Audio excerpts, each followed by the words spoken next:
My name is Aji, and today we're back with the You'll Never Guess What Happened series, where we attempt different fun and silly challenges, and track how they go. As I'm sure you're all aware, the PS5 and Xbox Series X were released in the last couple weeks, which has had the entire gaming community incredibly excited. But unfortunately, a lot of people have been unable to get their hands on either of them due to a lack of stock. However, luckily enough for me, I was able to get a PS5, and so far I'm loving it. But generally, I tend to use my PC to play shooters, and instead play more story type games like The Last of Us and God of War on console. However, with the new generation of consoles coming with a lot of new features, I've decided to test how fun it is to play Fortnite on the PS5. Will it make me want to move over to console permanently? Or will the temptation of 240 FPS PC Fortnite be too difficult to leave behind? Well, there's only one way to find out. So, let's jump straight into the gameplay. In Game 1, I decided to have a quiet start and land at Dirty Docks, as I wanted to get a feel of the game on PS5, and the first thing that I noticed was just how good everything looks. Most people on PC will have the graphics on low to help maximise their FPS, but on console, you don't have that option. Instead, you're forced to play on max graphical quality, and yeah, it definitely isn't as smooth as I'm used to, but I'd be lying if I said it doesn't look amazing. The use of ray tracing on next-gen consoles means that reflections and shadows look incredibly realistic. And considering how these consoles are priced, it's really impressive. As if you wanted to buy a PC capable of pushing this amount of graphical goodness, you'd be looking at paying twice the price. Even the storm looks amazing. There's so much more detail to it. During Game 1, I finally come into contact with some players near the centre of the map, where I'm able to secure my first kill on the PS5 with an easy third party kill. I rush in to secure the free loot, but I'm quickly attacked by a skull trooper. If you use keyboard and mouse on console, you have to deal with a lot of delay. This is my first real test of the match, and the delay was definitely noticeable. Building was tough, but just about manageable. However, when it came to hitting my shots, that was a completely different story, as the delay made timing my shots an absolute nightmare, leading to a truly horrific fight.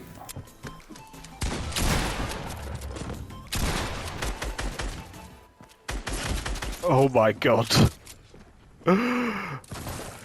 With me playing on a new account on my PS5, I wasn't surprised to see that there were quite a lot of bots in my lobbies, although on this occasion, I'm struggling even against them.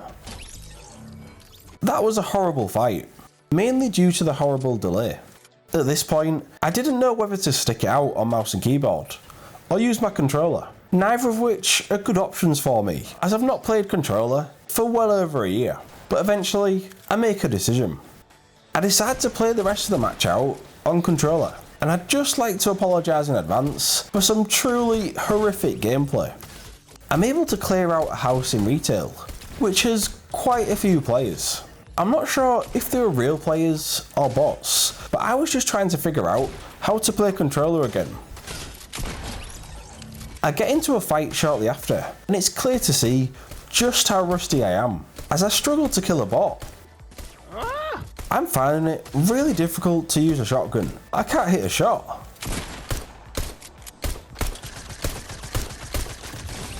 Okay, now. Thankfully, I'm able to do a little bit better with my assault rifle. Oh!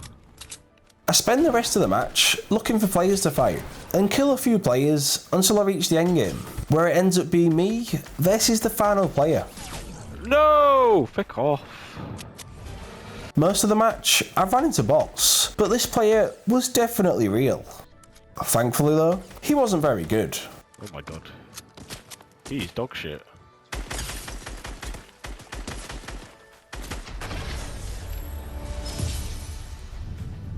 How do I dance? I might not know how to dance, but I'm glad I got the win. My first win on the PS5. Let's go. The next game, I decided to give playing keyboard and mouse one last go, although it doesn't get off to the best start. That was horrible. Building was just about manageable and meant I could fare pretty well in build fights, but hitting shots was near enough impossible for me. Oh!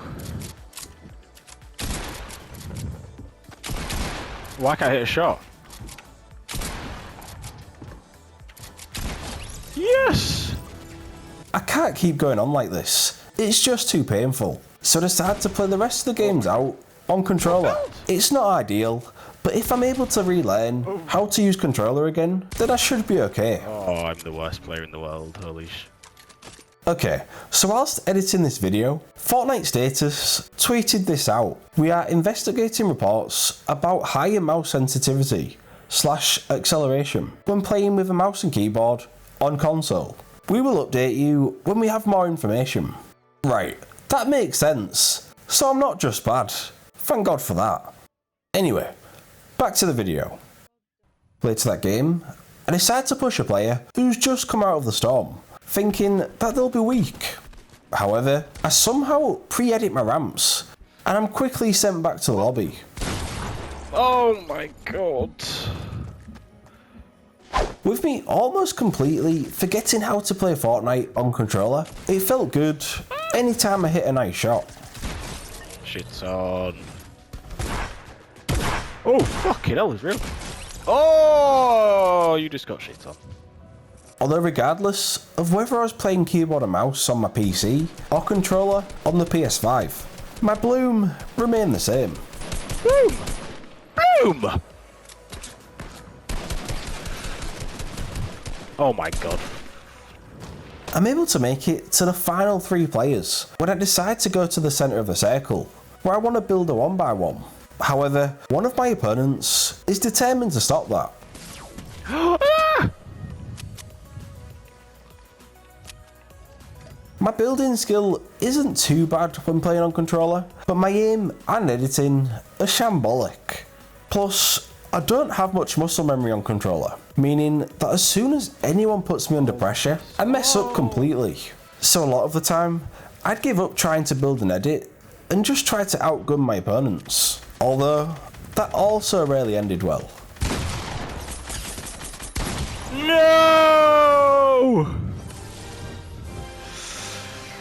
Typically, when you're learning a new input device, you'll find yourself gradually improving as you get more used to it. However, that was the complete opposite of my experience, as my lobbies were getting tougher, and for some reason, I was getting worse. This leads to a barren run of games, where I seemingly couldn't do anything right. No! How are you not dead?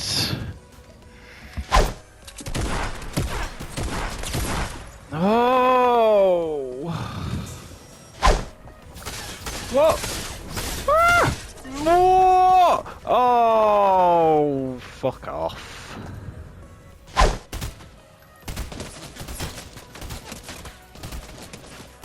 Oh, why can't I do... Why can't I fucking hit a shot? Oh. Game 9 gets off to a good start, as I'm able to leave Doom's domain with a couple kills, before hitting another player with a surprise attack. Am I finally starting to get to grips with being a console player again? Well... No! No! I'm... Oh my god. Let's never speak of that moment again. Headed into my final game, I thought it would be a good time to reflect on my time playing PS5 FORTNITE, my first real taste of next-gen gaming, and I think it's fair to say that it could have gone a lot better. Granted, a lot of that was due to me being forced to play controller, and being a complete bot when using one. However, I can't ignore the serious issues I have with PS5 FORTNITE, mainly the 60 FPS cap. With last gen consoles able to run Fortnite at 60 FPS, it was expected that we'd see the game able to run at 120 FPS, considering the huge hardware improvement, and the fact that it's possible on other games like the new COD. However, for some reason, it seems that Epic are choosing to hold the game back and keep it at 60 FPS. The only reason I can think for this is that they want to maximise graphical quality over performance, which is disappointing and leaves console players at a huge disadvantage, especially when Epic forces console players into lobbies versus PC players. Thank God they're terrible. Unsurprisingly, I'd still say that if you take multiplayer shooters seriously, PC is the way to go, particularly if the game has crossplay. Fortnite on the next gen consoles looks amazing. I mean, it's 4K, there's ray tracing, and a lot more great graphical improvements. But as far as I'm concerned, I'd much rather see more frames than see some pretty reflections in the water. And I feel like a lot of console players would also agree with that. So hopefully, Epic enables 120 FPS sometime over the next couple years, even if it comes at the expense of graphical quality. They allow it on PC, and they even allow it on mobile, so why not on the next gen consoles? Oh my God, I'm so bad! That pretty much sums up my experience. God damn it. So having completed the 10 games, I've got a decision to make. Will I be moving over to PS5 full time, or will I be staying on PC? Well, I think that's obvious. There's not a chance that I'll be playing PS5 FORTNITE again anytime soon. Although despite this, I'm still a huge fan of the PS5. It's a great console, but I'm mainly going to use it for offline games. If you're used to playing on console, then playing on the PS5 will definitely feel like a step up. But coming from 240 FPS and keyboard and mouse to 60 FPS and controller, the transition didn't feel good. But that's just me.